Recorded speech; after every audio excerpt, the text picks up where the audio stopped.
The sky had turned a bruised shade of gray. The kind that warned of trouble long before the first gust hit. Out on the edge of Dusty Creek, a struggling widow named Clara May tightened the shutters on her little farmhouse. Her hands trembling not from fear, but exhaustion. Life hadn't been kind since her husband passed 2 winters ago. The crops had failed, the well was drying. And she was one payment away from losing the land he had died trying to protect. Still, she carried on, because that's what love does. It gives you strength long after the person you loved is gone. But that night, the heavens opened in fury. The wind howled, trees snapped. And the old barn started shaking like a leaf in a storm. The radio had warned of a tornado moving fast across the plains. But Clara had no place else to go. She grabbed her late husband's shotgun and prayed, hoping the storm would show mercy. Then came a knock. A heavy, desperate pounding at the door. Her heart leapt into her throat. Who on earth would be out there in this madness? Lightning flashed across the field, revealing the silhouette of a man, tall, broad-shouldered, and soaked to the bone. Without thinking, Clara opened the door. The stranger stumbled in, clutching his arm that was bleeding through his torn sleeve. "Ma'am," he gasped between breaths, my horse fell. The twister's heading right this way." Clara didn't hesitate. "Sit down. I'll get you a towel." She didn't know who he was. But something in his voice, steady yet desperate, made her trust him.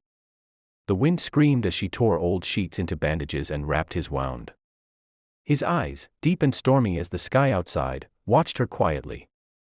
"You shouldn't be out here alone," he said softly. "A woman like you. This place ain't safe." She almost laughed. "Now you sound like my late husband," she replied, tightening the bandage. "Safe doesn't pay the bills." He smiled faintly. But before they could speak again, the sound of splintering would cut through the room. The roof was tearing apart. "Basement!" Clara shouted. She grabbed his hand, pulling him toward the cellar as debris rained down. They made it just as the tornado roared over the house, ripping the world apart above them. The earth shook, and the air filled with the sound of destruction. In that moment, pressed against the cold dirt walls, she felt his arm come around her protectively. He whispered, "We'll make it through. I promise." She didn't know why, but she believed him. When the storm passed, dawn broke on a broken world. The house was half gone, the barn leveled. And the fields looked like a battlefield. Clara stood in silence, staring at what was left of her life. The stranger limped beside her, his hat pulled low against the wind. "I can help," he said quietly. "No need," she replied automatically, pride hardening her tone. "You're hurt. You should move on once the road's clear." But he didn't move on. Instead, he stayed. He helped her gather what was left, fix what could be fixed, and feed the few surviving animals.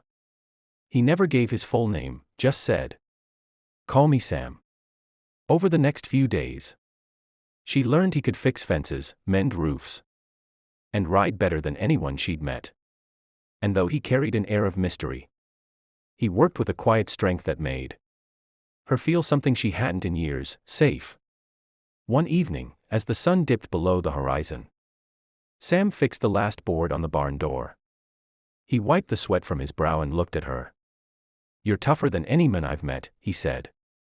"You kept this place running alone." She shrugged, though her heart warmed at the compliment. "Didn't have much of a choice." "You always got a choice," he said, his eyes meeting hers. "Some folks give up. You didn't." She turned away, not wanting him to see the tears that burned her eyes. "I can't afford to," she whispered. "This land. It's all I have left of him." Sam nodded, saying nothing more. But that night, while she slept, he stepped outside and looked over the vast, storm-torn land under the moonlight. His jaw clenched as he pulled a small, engraved coin from his pocket. One that bore the symbol of the largest ranching company in the county. Days turned into a week, and Clara began noticing things. The way he looked at the property line. The way folks in town acted strangely when he rode with her to get supplies. One day, as they loaded feed into her truck. The old storekeeper tipped his hat and said, "Didn't know you had friends like him, Miss Clara." She frowned. "What do you mean?" The men just chuckled nervously. "Guess you don't read the papers much." Confused. She turned to Sam, but he only said, "We should head back before the rain starts." That night, a storm brewed again, not in the sky, but in Clara's heart. She couldn't shake the feeling he was hiding something.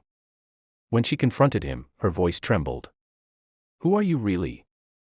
He sighed deeply, taking off his hat. "Didn't mean to deceive you," he said quietly. "I just needed a place to stop and see things from the ground again." She frowned. "See what things?" He looked her straight in the eyes. "I'm Samuel Carter. Carter Ranch. Half this county's under my name." The words hit her like a punch. The Carter Ranch was legendary, sprawling acres of land, wealth beyond measure. And yet here he was, fixing fences and sleeping in her broken farmhouse. "Why didn't you say anything?" she asked, hurt flashing in her eyes. "Because," he said softly, "I wanted to remember what real work feels like. What real people fight for. Money made me blind, Clara. But you reminded me what it means to build something with your own hands." She stared at him, torn between anger and disbelief. "You could buy 100 farms like mine," she said bitterly. "Then why are you here?" He stepped closer. "Because this one matters. You matter. You helped a stranger in the middle of a storm when you had nothing left to give. That kind of heart can rebuild anything, even me. For a long